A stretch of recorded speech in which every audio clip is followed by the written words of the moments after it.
رات کے کھانے کے بعد میں نے ایک مووی لگائی اور بیٹھ کر دیکھنے لگا۔ خالہ بھی میرے پاس آ کر بیٹھ گئی اور مووی دیکھنے لگی۔ خالہ نے جب دیکھا کہ یہ وہی بکواس ہو رہی ہے جو میں دوپہر کو گیم کھیلتے وقت کر رہا تھا، تو انہوں نے کہا اچھا جی، ساری گالیاں اور بکواس تم نے یہاں سے سیکھی ہے۔ وہ بولی بیٹا یہ تو بہت گندی بات ہے، تم بہت ہی بیہودہ زبان استعمال کرتے ہو۔ شرم سے میرے پسینے چھوٹ گئے۔ خالہ نے پھر کہا میں رضیہ سے بات کروں گی کہ تم پر نظر رکھے، تم ہاتھ سے نکلتے جا رہے ہو۔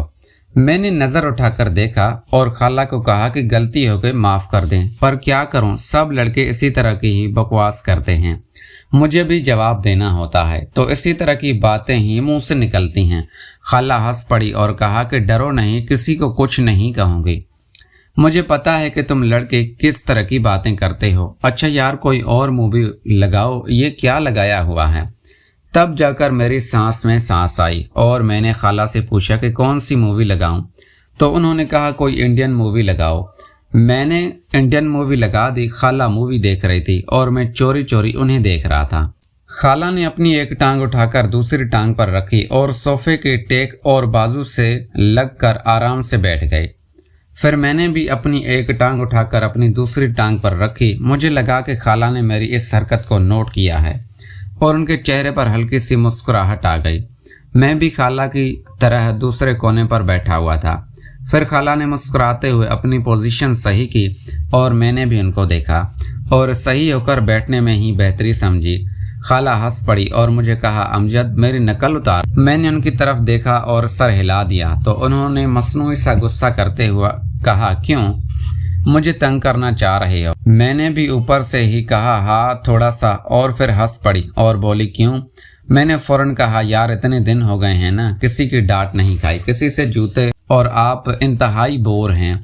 ان کے ماتھے پر بل پڑے اور کہا امجد کیا میں واقعی بور ہوں؟ تو میں نے کہا پتہ نہیں میرا کیا بنے گا اکیلے رہ کر۔ خالہ نے مسکراتے ہوئے کہا تجھے مار کھانی ہے تو میں لگا دیتی ہوں۔ وہ مجھے کوئی معصوم سا شرارتی بچہ سمجھ رہی تھی اور یہ بات میرے فائدے میں تھی۔ شاید اسی طرح کی فضول باتیں کرتے کرتے خالہ مجھ سے کافی فری ہو گئی۔ جب رات کے 11 بجے ان کے موبائل پر خالو کا فون آ گیا اور وہ اٹھ کر اپنے کمرے کی طرف چل پڑی۔ میں نے تھوڑی دیر مووی دیکھی، میں نے ٹی وی بند کیا اور اپنے کمرے کی طرف جانے لگا۔ تب بھی مجھے خالہ کے کمرے سے آواز آئی یار بہت مس کر رہی ہوں آپ کو، پتہ نہیں کیسے گزریں گے یہ دن، پتہ نہیں دوسری طرف سے کیا کہا گیا، مگر جو خالہ نے کہا وہ میرے لیے کسی سرپرائز سے کم نہیں تھا۔ صبح میں جلدی اٹھ گیا اور فریش ہو کر کچن کی طرف بڑھ گیا۔ کچن میں کوئی نہیں تھا۔ میں نے خالہ کے کمرے کی طرف دیکھا تو دروازہ بند تھا، یعنی خالہ سو رہی ہیں۔ میں نے کچن میں جا کر اپنے لیے چائے بنائی اور پھر کچھ سلائس گرم کر کے میز پر بیٹھ گیا، ناشتہ کرنے لگا۔ میں ناشتہ کر رہا تھا کہ خالہ کے کمرے کا دروازہ کھلا اور وہ باہر نکلی۔ میں ناشتہ کر رہا تھا، مجھے دیکھ کر تھوڑا سا شرمندہ ہوئی، کہا رات کو نیند نہیں آئی، بہت دیر سے سوئی، اسی لیے صبح جلدی اٹھ نہیں سکی۔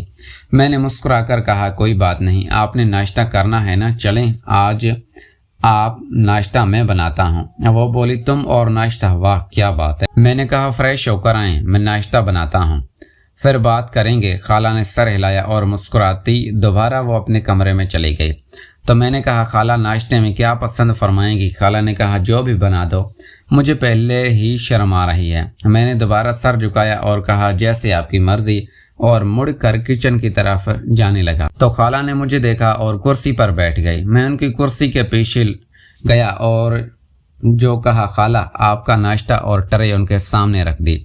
خالہ میری طرف دیکھ کر مسکرا رہی تھی۔ خالہ نے میرے سر پر ہاتھ پھیرا اور میرے بالوں کو خراب کر دیا اور کہا واہ بہت عقل مند ہو، میں تو سمجھی تھی کہ تم بھی آج کل کے لڑکوں کی طرح بے پرواہ ہو گئے۔ میں نے خالہ کا ہاتھ پکڑ لیا جو میرے سر پر تھا اور کہا یار میرا اسٹائل خراب کر دیا۔ خالہ نے میرے گال پر ایک ہلکا سا تھپڑ لگایا اور کہا نہیں خراب ہوا، آرام سے بیٹھو اور ناشتہ کرو۔ خالہ نے ناشتہ کیا اور پھر کہا امجد شکریہ، چلو پکی دوستی کرتے ہیں، آج بہت دنوں بعد میں اسی طرح ہنسی ہوں اور اتنا اچھا ناشتہ کیا ہے، شکریہ۔ میں نے منہ بنا کر کہا تو میں آپ کا دوست نہیں ہوں۔ خالہ نے میرے گال پر چٹکی کاٹی اور کہا دوست تو ہو پر کچے والے، آج پکی دوستی کر لو۔